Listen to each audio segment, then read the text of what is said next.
Alors que la saison 2025 de Formule 1 approche, tous les regards sont tournés vers Ferrari lors des essais de pré-saison à Bahreïn. C'est le moment où les équipes et les pilotes commencent à façonner leurs histoires pour l'année à venir. Ferrari, avec sa SF25 remaniée, a montré des résultats impressionnants dans tous les domaines, des simulations de qualification au relais plus longs et exigeants en rythme de course. Mais peut-être que le moment le plus intrigant a été le sourire de Lewis Hamilton. Après quelques années compliquées, le septuple champion du monde semble satisfait de sa voiture, ce qui soulève des questions dans tout le paddock. Ferrari peut-elle vraiment se battre pour le championnat cette saison? Et, plus précisément, qui sera celui qui tentera de décrocher ce titre tant convoité pour la Scuderia? Hamilton ou Leclerc? Lorsque Hamilton est passé de Mercedes à Ferrari, ce n'était pas seulement un changement d'équipe, mais une transformation monumentale de sa carrière. Pendant plus d'une décennie, il s'était habitué au mode de fonctionnement de Mercedes, à leur langage technique et à leur système. Mais Ferrari, avec son histoire légendaire et sa culture unique, représentait un tout nouvel univers. En janvier, lorsqu'Hamilton a officiellement rejoint l'équipe, il a évoqué la courbe d'apprentissage qu'il allait devoir affronter. « J'aime vraiment cette voiture, nous créons lentement un lien », a déclaré Hamilton, donnant un aperçu de ses premiers jours avec l'écurie. Malgré son expérience et son talent, cette transition n'a pas été sans défi. Si la voiture est agréable à piloter, ce sont surtout les discussions techniques et la dynamique d'équipe qu'Hamilton travaille encore à perfectionner. Hier, c'était une journée moyenne, juste correcte, mais nous avons respecté l'ensemble de notre programme d'essai. Nous testons beaucoup de choses, donc je ne fais pas encore de modifications de réglage, ni ne décide de la direction à donner à la voiture. A-t-il expliqué?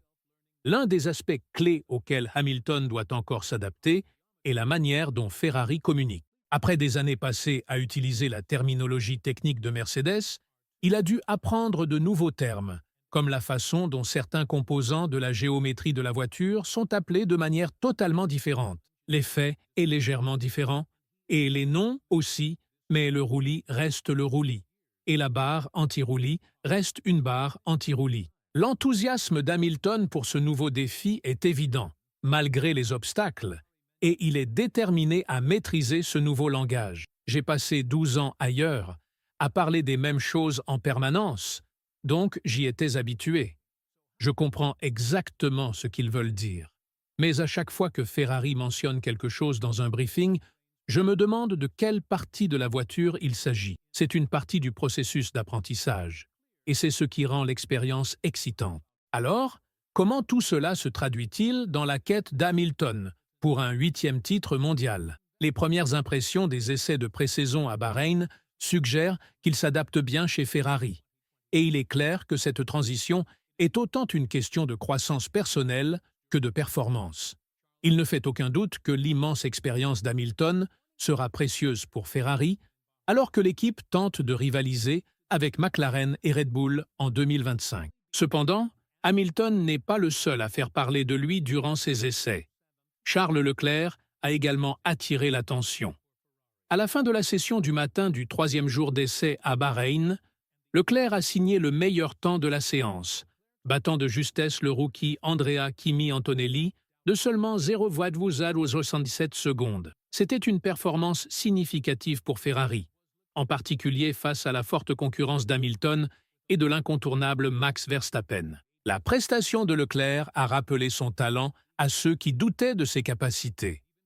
Lui et Antonelli s'échangèrent les meilleurs chronos en début de séance, mais c'est finalement Leclerc qui a pris la première place avec un tour en 1 minute 30,86 secondes. Le champion du monde en titre était dans une catégorie à part avec sa Red Bull, mais même lui n'a pas pu égaler le rythme de Leclerc à Bahreïn. Verstappen a terminé la session du matin à la 4e place, à environ 4 dixièmes de seconde du monégasque. Pendant ce temps, les premiers jours d'Hamilton chez Ferrari ont été marqués par une approche plus progressive, axée sur le développement de sa relation avec l'ingénieur Riccardo Adami.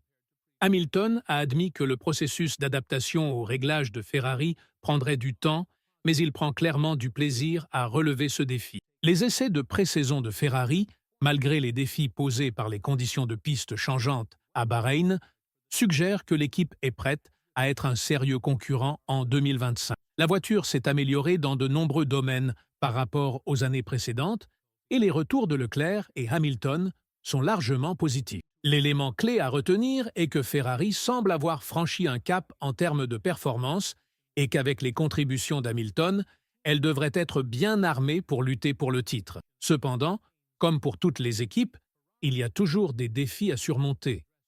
Lors du troisième jour d'essai, Ferrari a rencontré des problèmes de dégradation excessive des pneus, ce qui a conduit Hamilton à abandonner une simulation de course prévue. Les conditions météorologiques n'étaient pas idéales et l'évolution de la piste s'est avérée plus lente que prévu.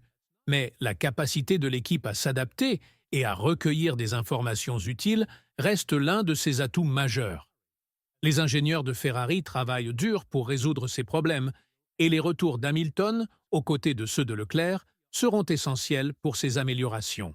Ce qui est impressionnant chez Ferrari en ce moment, c'est que leurs pilotes fournissent un retour d'informations incroyablement précieux aux ingénieurs. Et avant de dire que tous les pilotes le font, rappelons de qui nous parlons. Hamilton, avec toute son expérience, sera un atout majeur pour Ferrari, surtout après tous les ajustements effectués sur son volant et ses pédales. Il est clair qu'à partir du Grand Prix d'Australie, cette période sera productive pour le Britannique. Cela dit, Hamilton a été très transparent sur son processus d'adaptation chez Ferrari. Il est satisfait des progrès réalisés jusqu'à présent, mais ne cache pas son sens critique. Il reste encore beaucoup de travail à accomplir, a-t-il déclaré. J'ai encore l'impression qu'il y a plus à tirer de la voiture. Je suis en train d'en découvrir les limites avec les nouveaux éléments de la SF25. Heureusement, j'ai pu piloter la voiture de 2023, ce qui m'a permis de la comparer à la version 2024 et de voir où elle s'est améliorée, quels problèmes ont été résolus et comment ils ont été corrigés. C'est beaucoup d'informations à assimiler. Mais j'adore plonger dans ces détails et comprendre chaque aspect. C'est exactement ce que nous faisons. Et nous avons déjà construit une base solide. Bien que Ferrari ait collecté de précieuses données lors des 2 premiers jours d'essai de pré-saison, le 3e jour a été une autre histoire. Ils ont à peine pu effectuer des tests pour des raisons qui restent floues. Le plan initial était qu'Hamilton réalise une simulation de course complète. Mais cela a rapidement été abandonné en raison d'une dégradation excessive des pneus. Hamilton a tenté des ajustements, mais lorsque cela n'a pas aidé, il a passé un long moment dans les stands. Des rumeurs circulent selon lesquelles Ferrari accorderait plus d'attention à Leclerc, car il a effectué plus de tours. Mais compte tenu du traitement réservé à Hamilton récemment, il n'y a aucune preuve concrète de cela. L'objectif principal de Ferrari doit être clair, gagner le championnat des constructeurs. La rivalité entre Leclerc et Hamilton s'intensifiera inévitablement en Australie. Alors, qu'en pensez-vous? Hamilton et Leclerc s'adapteront-ils rapidement et lutteront-ils pour le titre des constructeurs? Ou une autre équipe remportera-t-elle le championnat cette année? Faites-le nous savoir dans les commentaires. Et si vous voulez en savoir plus sur la revanche de Sainz contre Ferrari, cliquez sur la vidéo qui apparaît maintenant sur votre écran.